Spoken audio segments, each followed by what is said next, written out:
Let's get into this conversation now. State-owned airline SAA says it has implemented measures to minimize the industrial action by pilots, which began today. The pilots are demanding higher wages and better working conditions of employment. A collapse in wage talks between the airline and pilots has led to what is called the work to rule industrial action. And this is where employees do only the bare minimum to slow down production and put pressure on the employers. Joining me now is National Transport Movement General Secretary Ephraim Mphahlele. Mr. Mphahlele, good afternoon to you, and thank you very much for your time. What's led to the wage negotiations collapsing? Good afternoon, and thank you for having me in your program. What had actually given rise to the current industrial action, or the work to rule industrial action, is the fact that the wage negotiations have actually collapsed. And they collapsed primarily because SAA had actually been engaging in delaying tactics. They were supposed to have returned back to the negotiation table. They've been dilly-dallying, and workers have then resolved to embark on the work to rule industrial action, which action will then culminate in a full-blown industrial action post the following week, should they decide not to come to the table and resolve the issues at hand.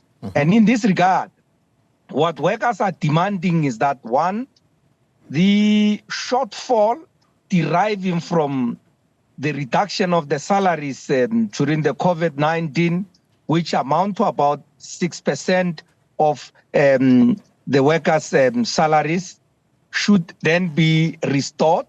And over and above that, workers would want to be granted above inflation increase this year, as well as above inflation increase the following year.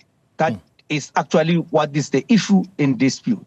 And SAA would want to then offer something that is much more less than what workers are demanding.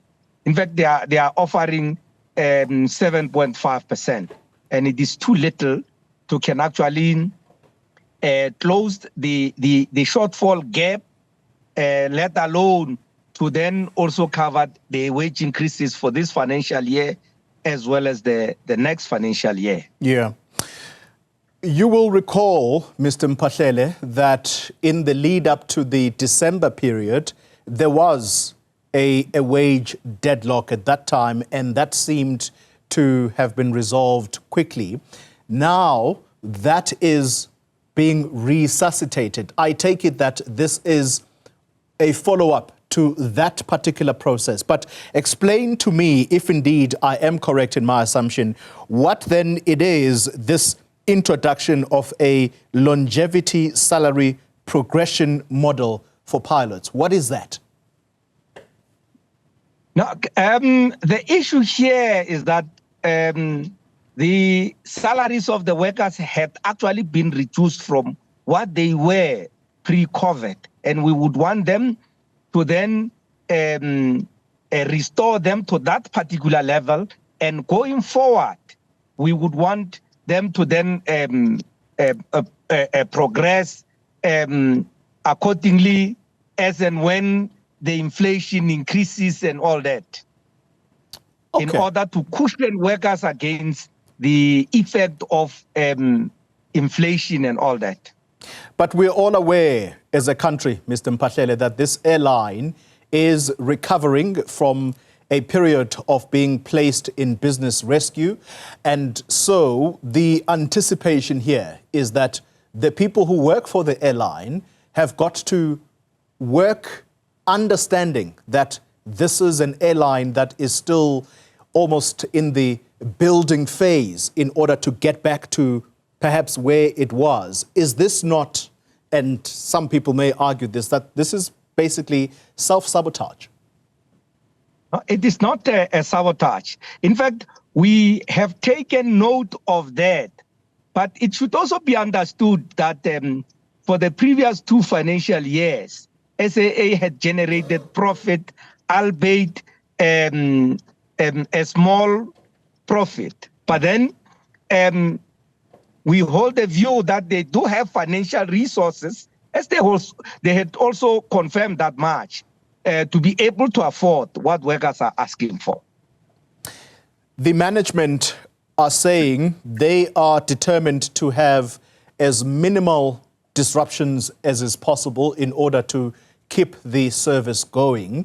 Your view, how possible is that going to be? Simply put, how many pilots are going to be on strike versus those that will continue working?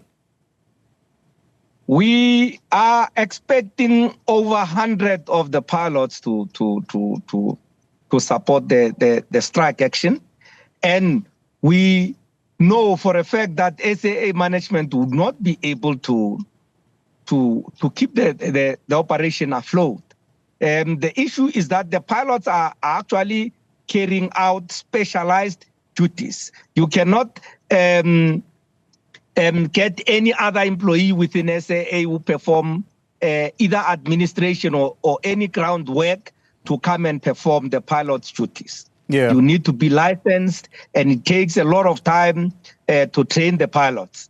So they had actually been bluffing to the public out there instead of telling the public the truth, and of course come to the party and engage with us within the context of seeking a lasting solution to this particular issue. Final question to you. So you're saying more than 100 pilots are participating in this strike action. In total, how many pilots does SAA have? It has got about 115 pilots. 115. Yeah. All right. Yeah.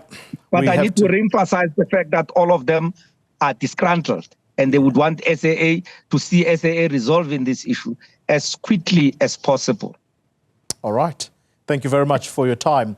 Hopefully, the management at SAA might give us their side of the story as to how they plan to keep things going if out of 115 pilots, there are just over 100 that are participating in strike action. Thank you very much for your time, Mr. Mphahlele, and he is with the union that is party to this. It's called the National Transport Movement. Thank you very much for your time.